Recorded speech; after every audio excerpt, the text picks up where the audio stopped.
નમસ્કાર, જીએસટીવીની વિશેષ રજૂઆત યસ ડોક્ટર સાથે હું છું અન્વી. આજે વાત કરવી છે સડન કાર્ડિયાક એરેસ્ટ અને સડન કાર્ડિયાક ડેથ વિશે.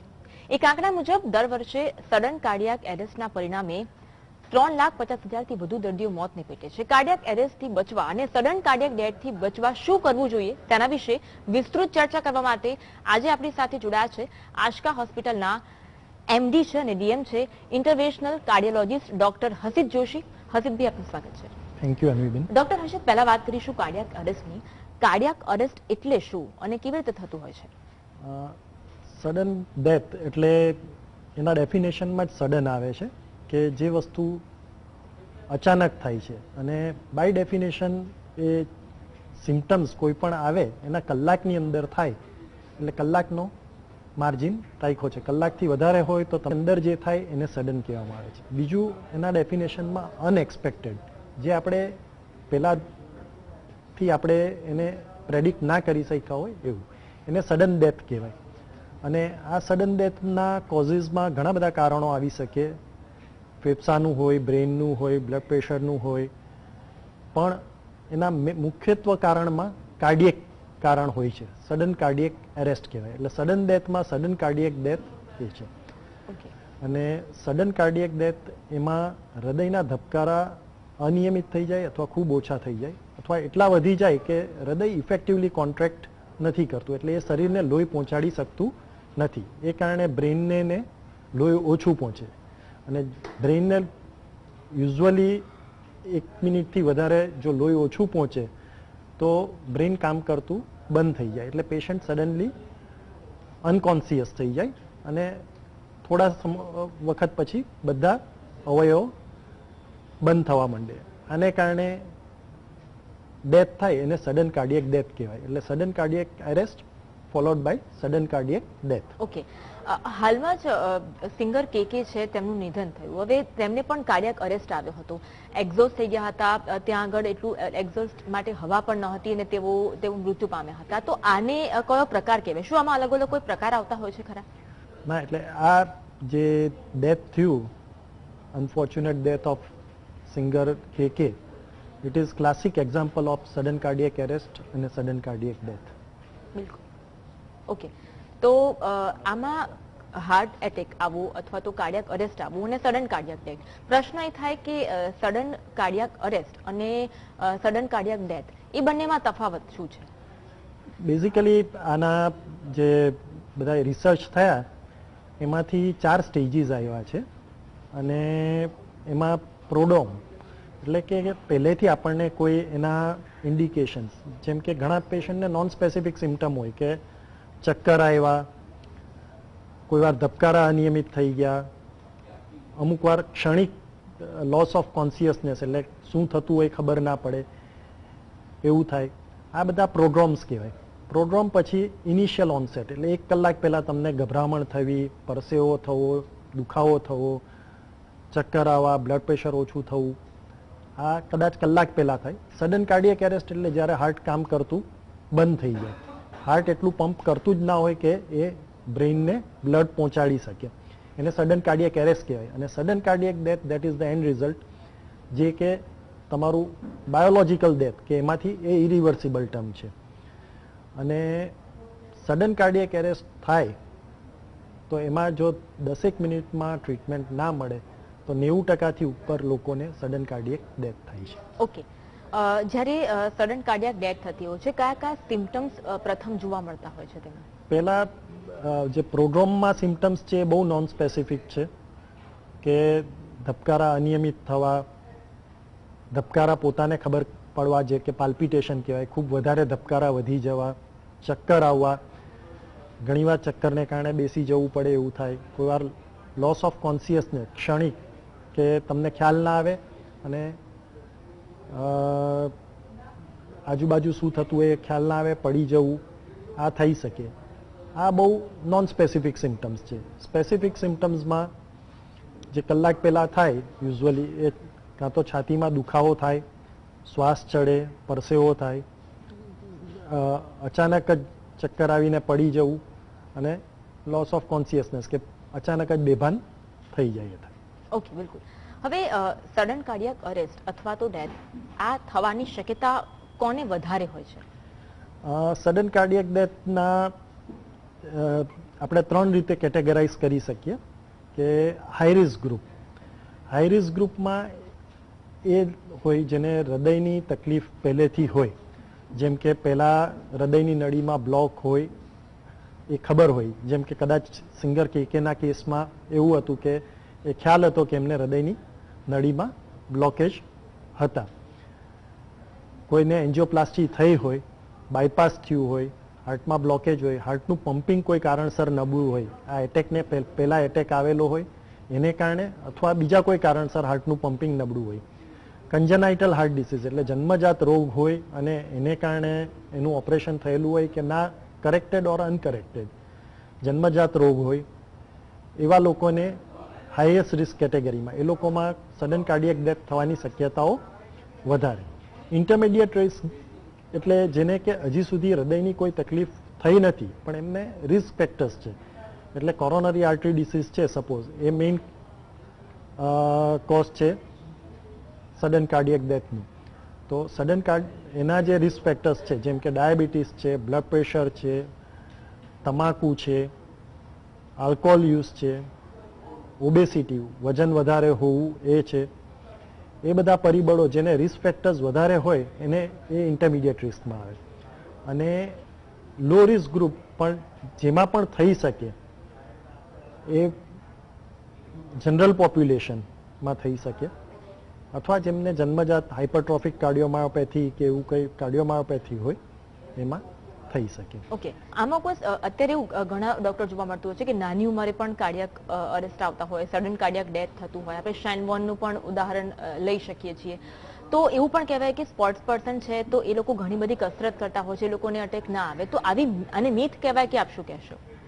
ના, સડન કાર્ડિયક ડેથમાં નોર્મલ પોપ્યુલેશન કરતાં એથ્લેટ્સને સડન કાર્ડિયક ડેથ થવાની શક્યતા ઉલટાની વધારે હોય છે અને એના ઘણા બધા કારણ હોઈ શકે છે. એને આપણે 2 કેટેગરીમાં ડિવાઈડ કરી શકીએ, 35ની નીચે અને 35થી ઉપર. હવે કોઈ પણ એક્સરસાઇઝ કરો એટલે હાર્ટનું પમ્પિંગ વધે, હાર્ટને શરીરને વધારે ઓક્સિજન જોતું હોય. તમે જેમ એક્સરસાઇઝ કરો, આપણે શાંતિથી બેઠા છે તો જે ઓક્સિજન જરૂર પડે એને 1 મેટ્સ કહેવાય.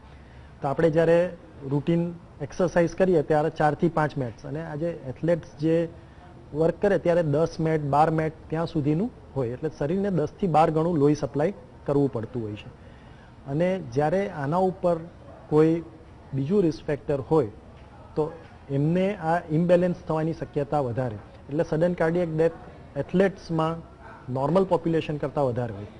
અને 2 કેટેગરીમાં ડિવાઈડ કરી શકાય, 35ની નીચે અને 35થી ઉપર. 35થી ઉપર હોય તો એમાં મોસ્ટલી હાર્ટમાં થોડા બ્લોકેજ હોવા કે એ હોવું અને સાથે આ એક્સ્ટ્રીમ એક્સરસાઇઝ એને કારણે થવું, એ 2 પરિબળ ભાગ ભજવે. જ્યારે 35ની નીચે યુઝ્યુઅલી હાઇપરટ્રોફિક કાર્ડિયોમાયોપેથી એટલે જન્મજાત હૃદયની દિવાલ જાડી હોવી એ મેઇન રોલ ભજવતું હોય છે. આ ઉપરાંત સિવિયર એક્સરસાઇઝને કારણે ડિહાઇડ્રેશન, ઇલેક્ટ્રોલાઇટ ઇમ્બેલેન્સ, અમુક દવાઓ લીધી હોય જે આમાં એને એડ કરે. એટલે બહારના કન્ટ્રીઝમાં જે સિવિયર એક્સરસાઇઝ કરનાર એથ્લેટ્સ હોય એના માટે રિકમેન્ડેશન છે કે એ લોકોએ સ્ક્રીનિંગ કરાવી લેવું સારું. ઘણીવાર આપણે એવા ઇન્સિડન્ટ્સ પણ જોયા છે કે ફૂટબોલ ગ્રાઉન્ડ પર રમતા હોય અને સડનલી ત્યાં ફોલ થઈ અને ડેથ થયેલા ઇન્સિડન્ટ્સ છે. ઓકે, આગળ આપણે વાત કરીશું કે રહેણી કરણીમાં કેવી રીતે સુધાર લાવવું જોઈએ જેનાથી કાર્ડિયક અરેસ્ટ ના આવે. આગળ ચર્ચા કરીએ અને સારવાર કેવી હોય છે તે અંગે પણ વાત કરીશું. આપ જોડાયેલા રહેજો. તો આ સાથે મારી વિશેષ રજૂઆત યસ ડોક્ટરમાં રોકાઈશું એક વિરામ માટે. બ્રેક બાદ સ્વાગત. આપણી સાથે જોડાયેલા છે આશકા હોસ્પિટલના ડોક્ટર હસીબ જોશી. ફરી એકવાર સ્વાગત છે આપનું. આપણે કાર્ડિયક અરેસ્ટ અને સડન કાર્ડિયક ડેથ વિશે વાત કરી રહ્યા છે. પ્રિવેન્ટ કેર તેના માટે કેવી લેવી જોઈએ? આના માટે એની એપિડેમિયોલોજી સમજવી ઘણી જરૂરી છે.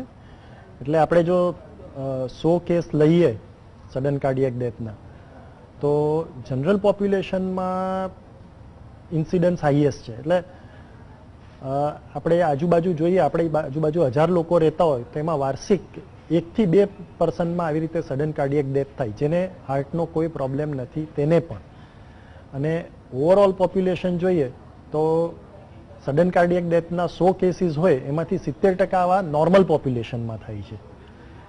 અને એના માટે આપણે એની સામે જેને હાર્ટનો પ્રોબ્લેમ છે, જેને નોન કેસ છે, હાઈએસ્ટ રિસ્ક ગ્રુપ જે આપણે કીધું, એવા પેશન્ટને આપણે ગણીએ તો એમાંથી 50% ડેથ, જે કાર્ડિયક ડેથ હોય, હાર્ટને કારણે જે ડેથ થાય, એમાં 50% ડેથ આ સડન કાર્ડિયક ડેથને થતા હોય. પણ ઓવરઓલ પોપ્યુલેશન જોઈએ કે 100 પેશન્ટને સડન કાર્ડિયક ડેથ થયું, એમાંથી આનું પોપ્યુલેશન 25% જ છે.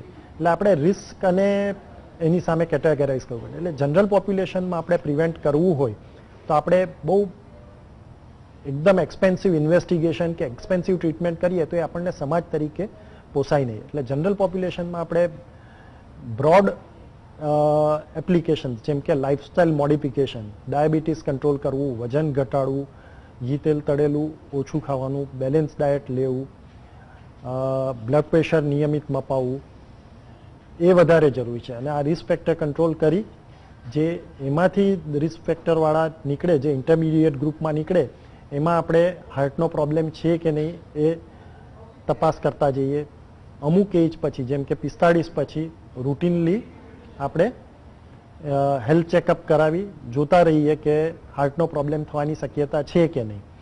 એની સામે જેને ઓલરેડી હાર્ટનો પ્રોબ્લેમ છે એ લોકોમાં આ થવાની શક્યતા ઘણી વધારે છે. એમાં આપણે ઘણા વધારે એગ્રેસિવ ઇન્વેસ્ટિગેશન, જેમ કે હાર્ટની નળીમાં બ્લોકેજ હોય તો એનો ઇલાજ કરાવો, જેમ કે એન્જિયોપ્લાસ્ટી હોય કે બાયપાસ, જે તમારા ડૉક્ટર સજેસ્ટ કરે એ પ્રમાણે કરાવો, તો જેથી કરી હૃદયમાં ફરી એટેક આવતો કે હૃદયનું પમ્પિંગ બગડતું અટકે. સડન કાર્ડિયક ડેથનું હાઈએસ્ટ રિસ્ક જેનું ઇજેક્શન ફ્રેક્શન એટલે હૃદયનું પમ્પિંગ 30%થી ઓછું હોય એવામાં વધારે હોય છે.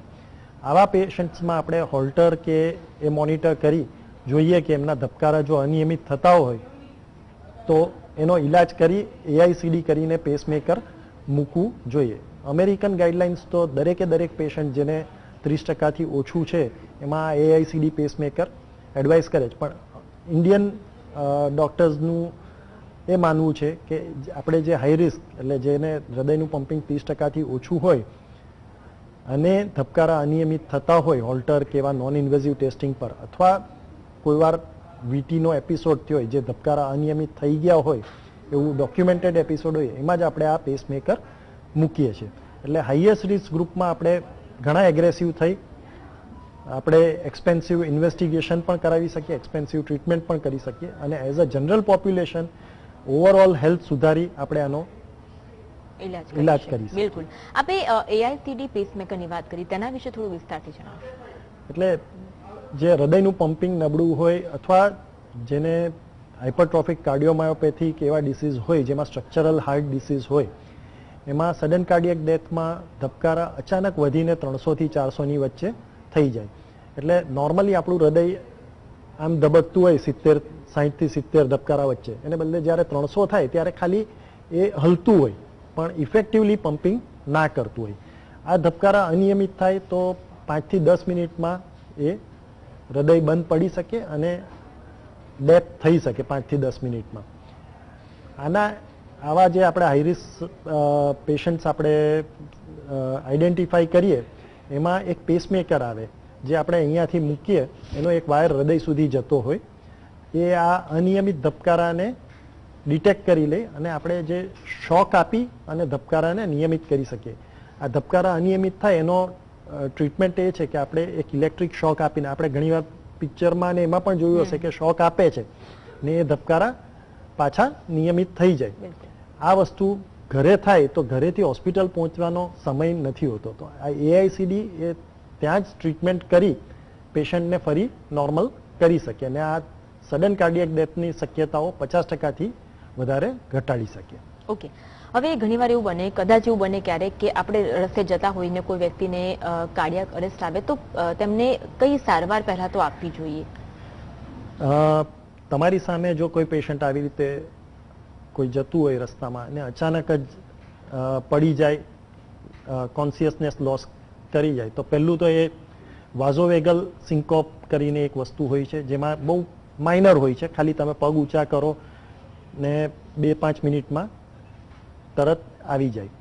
પણ આમાં 2-5 મિનિટ આપણી પાસે ઘણીવાર હોતી નથી, એટલે તમારે પેશન્ટને જસ્ટ હલાવી જોવાનું કે કોન્શિયસ છે કે નહીં. જો એનો રિસ્પોન્સ ના આવે તો પહેલું કામ તો એ કરો કે આજુબાજુ કોઈ હોય એને કહીને મેડિકલ હેલ્પ બોલાવવા 108માં તરત ફોન કરી દેવાનો. That should be your first response.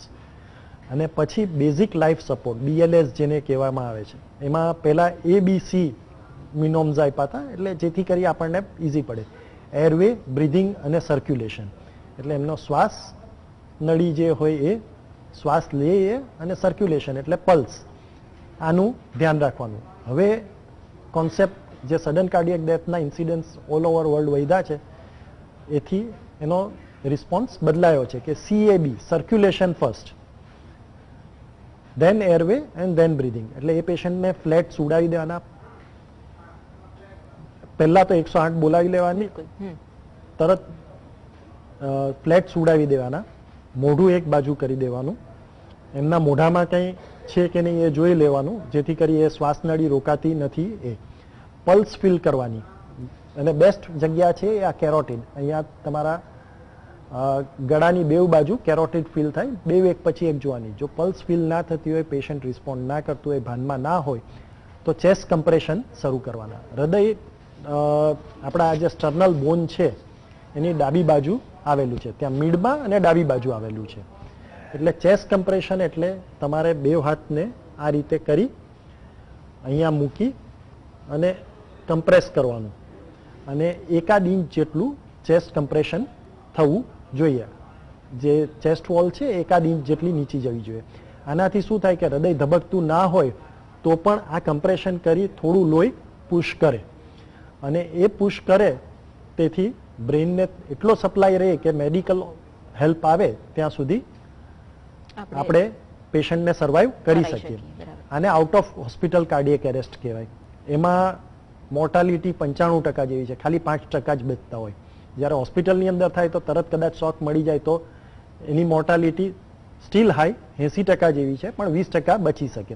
એટલે આપણે જો એટલું કમ્પ્રેશન્સને એના કરીને લોહી મગજને પહોંચાડતા રહીએ તો આ 5 થી 20% એટલે 4 ગણો આપણને ફાયદો થઈ શકે. આ તમે કરો ત્યારે 110 થી 120 ની વચ્ચે રેટ રાખવાનો પર મિનિટ કમ્પ્રેશન્સ થવા જોઈએ. એટલે એકદમ ફાસ્ટ કમ્પ્રેશન, બે હાથ તમારા સીધા હોવા જોઈએ, તમારો ખભો એના છાતીની લાઇનમાં હોવો જોઈએ.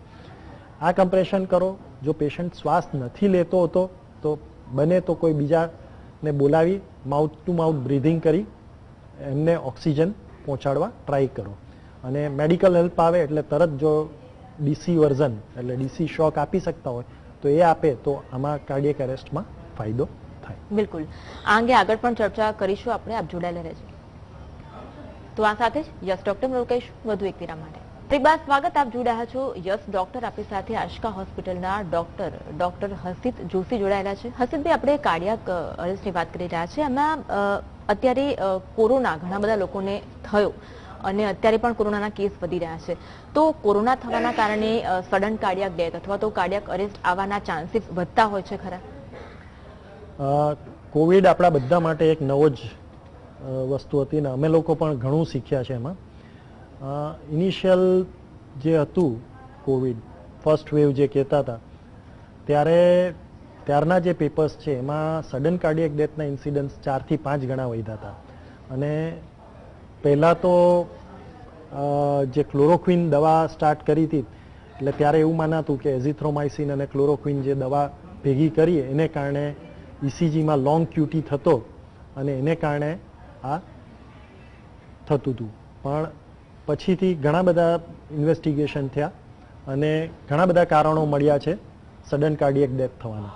નોર્મલ પોપ્યુલેશનમાં જે સડન કાર્ડિયક ડેથનું ઇન્સિડન્સ હતું એના કરતાં કોવિડમાં 4 ગણું વધ્યું, ખાસ કરીને કોવિડના પેશન્ટ્સમાં. આના ઘણા બધા રીઝન્સ છે. એક તો કોવિડને કારણે બધે ઇન્ફ્લેમેશન થાય, એટલે આપણે બધા અત્યારે તો હવે જનરલ પબ્લિકને પણ ખબર છે કે પહેલું ઇન્વેસ્ટિગેશન કરાવે CRP એટલે C રિએક્ટિવ પ્રોટીન, એ ઇન્ફ્લેમેશનનું માર્કર હોય. બીજું ડી-ડાયમર. કોવિડમાં લોહીના ગઠ્ઠા થવાની ટેન્ડન્સી ખૂબ વધારે હતી એટલે ડી-ડાયમર કરાવીને આપણે લોહી પાતળું થવાની દવા આપતી. એટલે કોવિડને કારણે માયોકાર્ડાઇટિસ થાય, જે હાર્ટના મસલ્સ હોય એમાં ઇન્ફ્લેમેશન હોય, અને લોહીના ગઠ્ઠા પણ ક્યાંય પણ થઈ શકે, એટલે એટેક આવવાની શક્યતા વધી જાય. પગમાં લોહીના ગઠ્ઠા થયા હોય એ ફેફસામાં જાય તો પલ્મનરી એમ્બોલિઝમ થાય. બીજું, કોવિડને કારણે ઓક્સિજન, ફેફસા નબળા પડ્યા હોય ને ઓક્સિજન સેચ્યુરેશન ઓછું થાય, એટલે ઇનહેરન્ટ બ્લડમાં ઓક્સિજન ઓછું હોય, જેને કારણે હાર્ટના પ્રોબ્લેમો વધી જાય. એટલે આ બધા કારણ પ્લસ દવાઓ જે હતી એ પણ પ્રોલોંગ ક્યુટી કરી શકે, જેને કારણે આ સડન કાર્ડિયક ડેથનો ઇન્સિડન્સ કોવિડમાં ખૂબ વધી ગયો હતો. બિલકુલ. આ સાથે એક સવાલ એ પણ થાય કે અત્યારની રહેણીકરણી આપણે બધા જાણીએ છીએ, અત્યારની રહેણીકરણીમાં સુધાર લાવીને અરેસ્ટ અથવા તો સડન કાર્ડિયક ડેથથી બચી શકાય ખરું? એટલે સડન કાર્ડિયક ડેથનો કોમનેસ્ટ કોઝ જે છે એ કોરોનરી આર્ટરી ડિસીઝ છે. એટલે કોરોનરી આર્ટરી ડિસીઝને રોકવા જેટલા પ્રયત્ન કરીએ આપણે, ફર્સ્ટ વજન ઘટાડવું. વજનમાં ઓબ્સ્ટ્રક્ટિવ સ્લીપ એપનિયા પણ એક વસ્તુ છે. ખૂબ વધારે વજનવાળા હોય એમને ઓબ્સ્ટ્રક્ટિવ સ્લીપ એપનિયા હોય તો એને કારણે પણ શ્વાસ અટકે, કાર્બન ડાયોક્સાઇડ રિટેન્શન થાય અને એને કારણે પણ સડન કાર્ડિયક ડેથ થઈ શકે. તો વજન ઘટાડવું એ પહેલી વસ્તુ છે. રૂટીન એક્સરસાઇઝ કરવી, બહુ એગ્રેસિવ એક્સરસાઇઝ તમારે સુપરવિઝનમાં જ કરવી. ખાવામાં ઘી, તેલ, તળેલું, પાપડ, અથાણું, જે મીઠાવાળી વસ્તુ, સોડાવાળી વસ્તુ છે એ ઓછી લેવી. ડાયાબિટીસ હોય તો ડાયાબિટીસ કંટ્રોલ કરવાનો અથવા એની દવાઓ નિયમિત લેવાની. બ્લડ પ્રેશર નિયમિત મપાવી, બ્લડ પ્રેશર કંટ્રોલ કરવાનું. અને કોલેસ્ટ્રોલ નિયમિત મપાવતા રહેવાનું. કોલેસ્ટ્રોલ જે તમારા ડૉક્ટર કહે અને તમારા રિસ્ક ફેક્ટર્સ પ્રમાણે એને નિયમિત કરવું. અને આઈડિયલી 45 પછી બધાએ રૂટીનલી યરલી ચેકઅપ કરાવી કાર્ડિયક રિસ્ક એસેસ કરી અને એની જો જરૂર પડે તો એની ટ્રીટમેન્ટ કરાવવાની, જેથી કરી કાર્ડિયક ડેથ થવાની શક્યતા ઘટે. એ સિવાય દર્શકોને આપ અન્ય કોઈ ટિપ્સ આપવા માંગતા હો કાર્ડિયક અરેસ્ટ માટે? કોઈ અને કસરત કોઈ સ્પેસિફાઈ કરવી જોઈએ એવું કંઈ?